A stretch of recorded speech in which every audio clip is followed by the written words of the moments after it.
Ngaturaken sugeng enjing para kinasihipun Gusti pinanggih wonten ing dinten Jemuah 21 Januari 2020. Mugi ing dinten menika kita sedaya sami pinanggih kelayan berkahipun Gusti.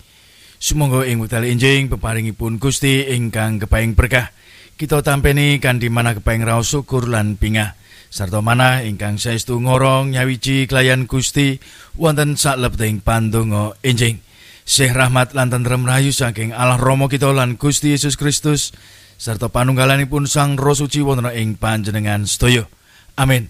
Sesarengan kita mirengaken kekitungan ingkang endah kanthi judul Gusti Yesus Mitra Kula.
The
Para sedherek ingkang dipun tresnani dening Gusti, pamaos ing kitab suci wekdal menika injih saking kitab Nehemia kalih ayat ingkang setunggal dumugi ingkang 6. Ing sasi Nisan ing taun kang kaping 20 pamarentahane Sang Prabu Artasasta, nalika aku nindakake kewajibanku nyawisake anggur, aku njupuk anggur dak saosake marang Sang Nata.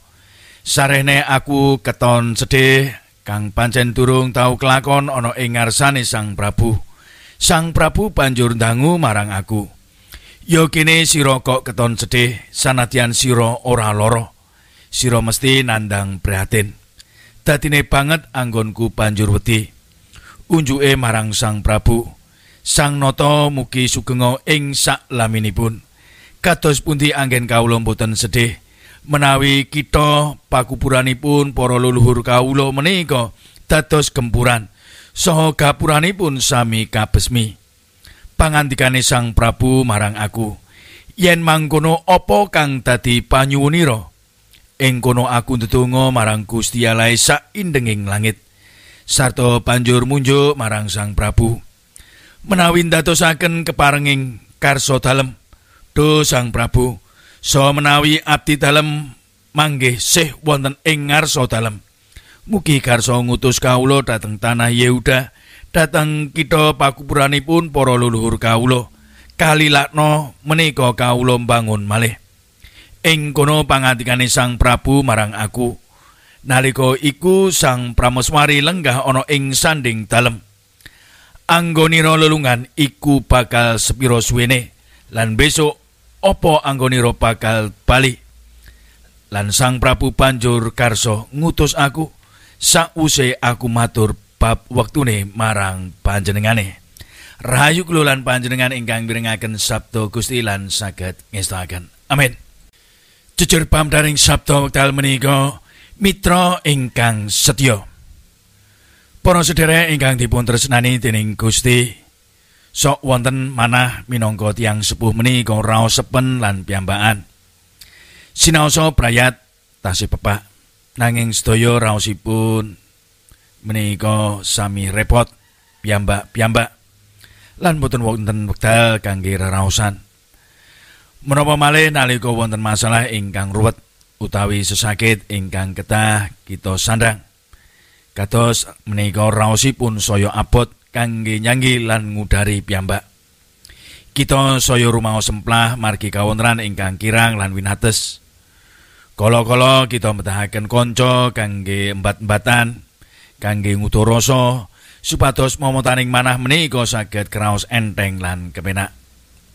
Ing kawontenan mekaten menika kita kepingin sambat, nanging daten sinten ingkang purun lan nampi swanten lan pasambat kita menika ugi mboten gampil.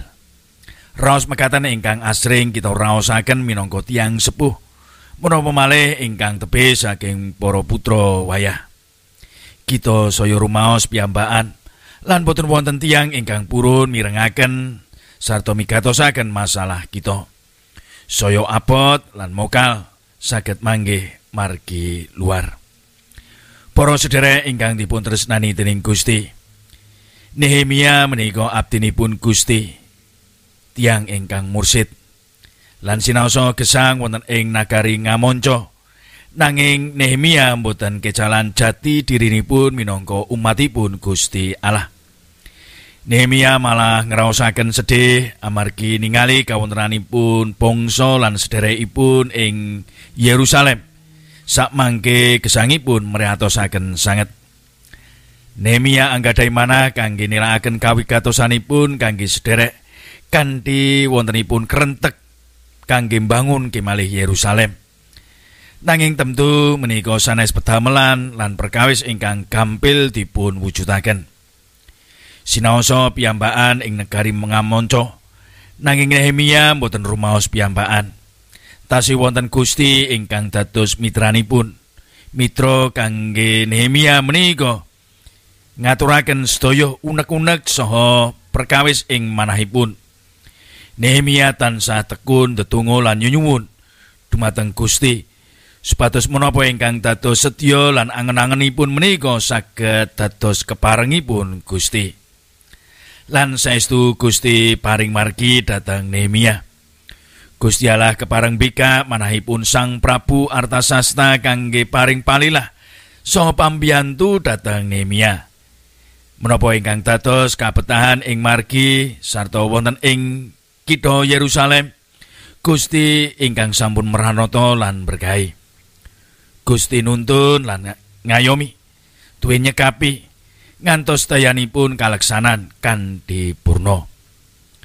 Para sedherek ingkang dipun tresnani dening Gusti, Nehemia mboten rumaos piyambakan, awit wonten Gusti ingkang dados mitranipun ingkang setya, ingkang tansah miyarsakaken sarta njurungi menapa ingkang dados angen-angen saha panyuwunanipun Nehemia. Injih manah ingkang sae ingkang wonten ing Nehemia. Nehemia tansah tekun ndedonga menika dados disiplin rohani ingkang Nehemia sampun lampahi. Mbok pilih kita rumaos masalah kita ruwet lan abot, menawi dipun sanggi piyambakan menika badhe saya abot. Wonten Gusti Yesus ingkang dados mitra setya kita. Ing kala kita ngraosaken bingah lan sisah, Gusti tansah wonten. Nyarengi ing wekdal kita nangis, ing wekdal kita bingah. Lan saestu kita mboten badhe rumaos piyambakan lan sepen. Sampun ngantos kendho anggen kita ndedonga lan nyuwun. Mboten perlu kita lingsem lan aturna sedaya isining manah kita dhateng Gusti. Gusti mitra ingkang setya mboten badhe nilaraken kita piyambakan. Lan Gusti tansah paring margi kangge kita lan kangge sedaya masalah kita. Amin. Sesarengan kita tumunggul ing sabting pandonga, saestu elok pangarening asta paduka Duh Gusti enjing menika kawula saged nyipati saha ngraosaken sedaya peparing paduka ingkang sampurna. Kawula kepareng nampi lan ngraosaken sedaya berkah peparing paduka supados ing dinten menika ingkang dados jejibahan kawula saged kawula lampahi kanthi prayogi. Duh Gusti namung dhateng paduka kawula sambat lan nyuwun. Paduka papan pangungsen saha pangayoman kawula ingkang santosa. Mila kawula sami sujud sumiyut ing sabting pangabekti ing wekdal menika. Kepareng paduka rawuh tuwin jebati kawula sedaya. Duh Gusti kawula sowan sareng kalian para sepuh rumaos minates saha ringkih. Paduka karsa paring kegiatan saha panglipuran supados para sepuh saged nglangkungi werni-werni perkawis ing manah tuwin ing gesangipun.